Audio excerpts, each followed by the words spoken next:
आप personal attack लोग कर रहे हैं, आपकी एज पे बात कर रहे हैं। जी, मेरी एज पे बहुत बात हो रही है। हाँ। अब आप भी मुझे जानती हैं और मैं आपको जानती हूँ। आप इतना तो गवाही दे सकती हैं कि मैं 60-70 साल की नहीं हूँ। बिल्कुल ऐसे ही है।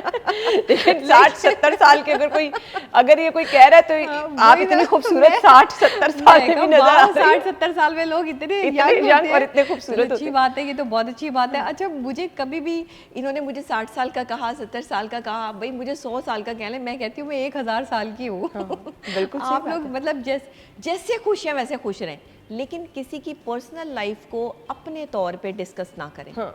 क्योंकि आप कोई नहीं होते किसी की पर्सनल लाइफ को डिस्कस करने वाले। फिर आप देखिए, आप एक प्रोफेशनल एंकर हैं, आपने पहली बात की कि मैंने कभी किसी की पर्सनल लाइफ को डिस्कस नहीं किया, लेकिन मेरी पर्सनल लाइफ में लोगों को इतना इंटरेस्ट है कि मेरे काम से ज़्यादा आप मेरी पर्सनल लाइफ को जानना चाहते हैं। बिल्कुल ऐसे ही। तो आप मेरी रूटीन जाने, आप मेरे काम की रूटीन जाने, आप मेरा काम जाने कि मैं क्या कर रही हूँ, लेकिन मेरे घर में क्या चल रहा है, मेरे मामलात क्या चल रहे हैं, या हर घर में लड़ाइयाँ होती हैं मियाँ बीवी की। कौन सा ऐसा घर है जहाँ पर जो है वो लड़ाई, और हम मेरी और हारिस की आज तक कभी तू मैं नहीं हुई है। अच्छा। आपको पता है, कभी ऐसी लड़ाई नहीं हुई कि उसमें वो मेरे साथ बदतमीजी करे या मैं उसके साथ बदतमीजी करूँ। अगर उधर से कभी कोई बात हो भी जाती है तो मैं खामोश हो जाती हूँ। मैं लड़ने वालों में से हुई नहीं, मैं तो जवाब देती नहीं हूँ। मेरा जवाब देने का अंदाज ही बड़ा खतरनाक है। मैं बोलती हूँ ही नहीं। अच्छा।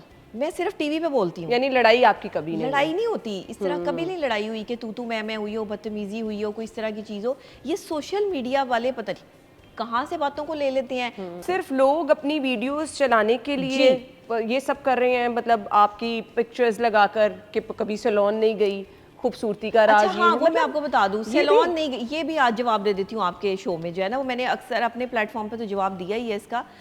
शादी से पहले आप मेरे से हलफ ले लें कि मैं सैलून नहीं जाती, मैं सिर्फ मेकअप रूम, जो हमारे चैनल्स के मेकअप रूम है, वहाँ पे मेकअप करवाना, हेयर स्टाइल बनाना हमारी मजबूरी है।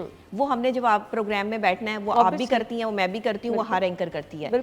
इन्होंने क्या किया कि मेरी शादी से पहले की वो वीडियोस जो मैं मेकअप रूम में बैठी होती हूँ चैनल्स के, वो उठा के, और शादी के बाद जब मैं पार्लर गई हूँ तो पहली दफा मैं अपनी शादी पे गई हूँ। सैलून जाती है, अब तो मर्द हजरात जाते हैं, खवातीन शादी के बाद गई हूँ। इन्होंने मेरी पिछली जो है वो स्टेटमेंट उठाई है, यानी शादी से पहले की स्टेटमेंट उठाई है कि मैं पार्लर नहीं जाती, और फिर शादी के बाद जो पार्लर में मैं बैठी हूँ, अपना काम करवा रही हूँ, कुछ भी करवा रही हूँ, वो स्टेटमेंट उसके साथ जोड़ के जो सोशल मीडिया पे बदतमीजी शुरू कर दी है। लोग कहते हैं कि नफ्सियाती तौर पर इनके अपने मसाइल नहीं हल हो रहे, तो फिर किस तरह से आप अपने आप को स्ट्रॉन्ग रखती हैं? मतलब बीइंग अ वुमेन आप कभी ना कभी परेशान हो जाती हैं कि आप ये क्या चल रहा है सारा। सो अपनी सेंसेस को स्ट्रॉन्ग रखना, सोसाइटी में मूव करना मुश्किल हो जाता है समटाइम।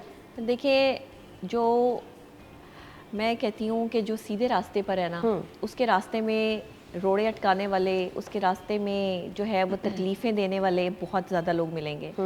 और मैं जिनकी मानने वाली हूँ ना, अल्हम्दुलिल्लाह, मैं तो अली का नारा लगा के थप्पड़ भी लगा देती हूँ। मैं नहीं डरती इनसे, ये जो मर्जी कर लें, मुझे पता है कि मैं ठीक हूँ, मुझे पता है कि मैं हक पे हूँ, सच पे हूँ, ना मैंने झूठ बोला, ना मैं झूठ बोलती हूँ। जो मेरी क्रेडिबिलिटी को गंदा करने की कोशिश करें, मुझे इनसे ज़रा बराबर भी फ़र्क नहीं पड़ रहा।